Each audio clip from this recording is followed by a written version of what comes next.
Hi guys, అదైతే నిన్న blog అండి. నిన్న పోస్ట్ చేయడం కుదరలేదు, ఈరోజు అయితే పోస్ట్ చేశాను.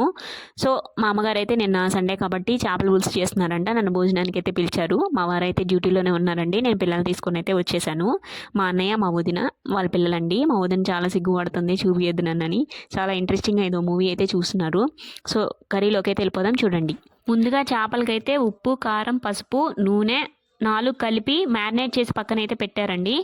ఆ తర్వాత ధనియాలు, జీలకర్ర, మెంతులు ఆ 3 కలిపి పౌడర్ అయితే చేశారు. ఆ తర్వాత అల్లం చిన్నులపాయల పేస్ట్ అయితే చేసుకున్నాం. ఆ తర్వాత ఆ చేపలకి తగ్గట్టు చింతపండుని అయితే నానబెట్టుకుని గుజ్జు తీసుకొని పక్కన పెట్టుకోవాలండి. దానికి కావాల్సిన వెజిటేబుల్స్ అవి టొమాటో, ఆనియన్స్, పచ్చిమిర్చి, మామిడికాయ. సో ముందుగా కడాయిలో ఆయిల్ ఎక్కువగానే పోసుకోవాలండి, నాన్ వెజ్ కదా. అందులో ఆనియన్స్ టొమాటోస్ వేసి కొంచెం ఫ్రై చేసుకోవాలండి. అందులోనే కొంచెం కల్లుప్పు అయితే వేసుకోవాలండి. సాల్ట్ కాకుండా కల్లుప్పు వేసుకోండి. అది కూడా వేసి కొంచెం వేగనివ్వండి.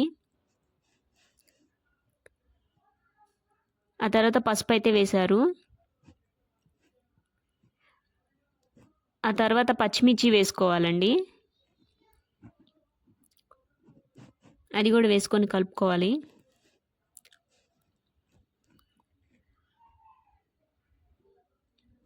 ఆ తర్వాత అల్లం చిన్నులపల్లి పేస్ట్ అయితే వేశారండి. అది కొంచెం పచ్చివాసన పోయేంత వరకు కలుపుకోవాలి. ఆ తర్వాత కరివేపాకు అయితే వేశారు చూడండి.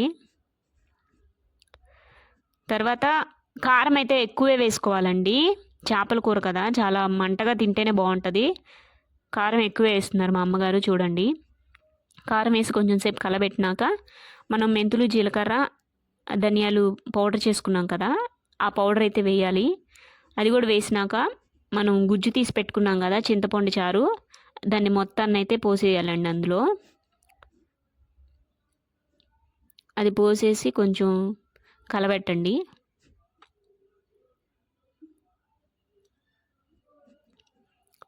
సో కొంచెం సేపు ఆగినాక మనం ముందుగా తరిగి పెట్టుకున్న మామిడికాయ ముక్కలు అయితే అందులో వేసేసుకోవాలండి. మా అమ్మగారు ఎందుకంటే ఆ పెద్ద పెద్ద ముక్కలు వేశారు, మా అన్నయ్యకి అలా ముక్కగా తినడం అంటేనే ఇష్టమంట, అందుకని అలా వేశారు. అలా వేసిన తర్వాత ముందుగా మ్యారినేట్ చేసుకున్న చేప ముక్కలు ఉన్నాయి కదండి, అవి ఒకటొకటిగా అందులో వేసేస్తున్నారు చూడండి. మొత్తం వేసేసి కొంచెం ఉప్పు, కారం అన్నీ సరిపోయినాయో లేదో ఒకసారి అయితే టేస్ట్ చూస్తున్నారు మా అమ్మగారు. చూసి ఏమన్నా సరిపోతే లోటు ఉంటే వేసుకోవచ్చు ఇప్పుడు, ఎందుకంటే ఇప్పుడే మగ్గడానికి పెడుతున్నారు. సో ఇప్పుడే వేసేసుకోవాలండి అన్నీ, ఏమన్నా సరిపోకపోతే. సో అన్నీ సరిపోయినాయి అని చెప్పి మా అమ్మగారు అయితే మూత పెట్టేశారండి. కర్రీ ఉడికేలోపు ఒకసారి మా పిల్లల్ని అయితే చూడండి ఎలా డ్యాన్స్లు వేస్తున్నారు. సండే వస్తే చాలు మా అమ్మ భోజనానికి పిలుస్తుంది, పిల్లల్ని తీసుకొని రా ఇక్కడ ఎంజాయ్ చేస్తూ ఉంటారని. మా అమ్మ వాళ్ళకైతే కొట్టండి, ఆ కొట్లు అన్నీ తినేస్తారేమోనని నా భయం, అందుకే నేను తొందరగా తీసుకెళ్ళను. మా అమ్మ వాళ్ళ ఇల్లు దగ్గరే, వాకబుల్ డిస్టెన్సేనండి, కానీ నాకు భయం అన్నీ తినేస్తారేమోనని, జలుబులు చేస్తాయి అని చెప్పి నేను తీసుకెళ్ళను. మా అమ్మ అయితే పిలుస్తూ ఉంటుంది. సో మా అమ్మ అయితే చూడండి స్టెప్ నేర్పిస్తుంది మా అమ్మాయికి అలా అని. ఈ లోపే సడన్గా మా అన్నయ్య, మా వదిన అయితే వచ్చారండి గుంటూరు నుంచి. వాళ్ళకైతే ఒక చిన్న పాప అయితే ఉంది, వాళ్ళని ఎత్తుకుంటామని చెప్పి మా పిల్లలందరూ చూడండి ఎలా మారం పెట్టేస్తున్నారు. ఆశ్చర్యం ఏంటంటే అక్కడ అందరూ ఆడపిల్లలే చూడండి ఒకసారి. ఆడపిల్లల సైన్యం ఇది, ఆడపిల్లల రాజ్యం అయిపోయింది మా ఇంట్లో మాత్రం. చాలా హ్యాపీనండి మాకైతే ఆడపిల్లలు పుట్టినందుకు. సో అందరూ కలిసి చూడండి మా వీడియోస్ చూస్తున్నారు. సో ఫైనల్గా సండే ఫన్గా గడిచిపోయిందండి మా అమ్మ వాళ్ళ ఇంట్లో. మా అమ్మ, మా నాన్నలతో, మా వదినలతో, వాళ్ళ పిల్లలతో, మా అన్నయ్యలతో చాలా ఫన్గా గడిచిపోయిందండి. టైం అర్థం కాలేదు. మాకన్నా మా పిల్లలు అయితే బాగా ఎంజాయ్ చేశారండి, డ్యాన్స్లు వేసుకుంటూ, పిల్లల్ని ఆడిపించుకుంటూ, కొట్లు అన్నీ తింటూ చాలా బాగా ఎంజాయ్ చేశారండి. వాళ్ళ సంతోషం కన్నా మనకి ఇంకేం కావాలండి. మా పిల్లలైతే హ్యాపీ, వాళ్ళని చూసి నేనైతే ఇంకా హ్యాపీ అండి. సో ఫైనల్గా కర్రీ అయితే అయిపోయింది చూడండి. దానిలో లాస్ట్గా మా అమ్మగారు కొత్తిమీర అయితే చల్లారు, చల్లి స్టవ్ ఆఫ్ చేసేసారండి. ఇంకా కర్రీ అయితే అయిపోయింది, ఆల్ సెట్.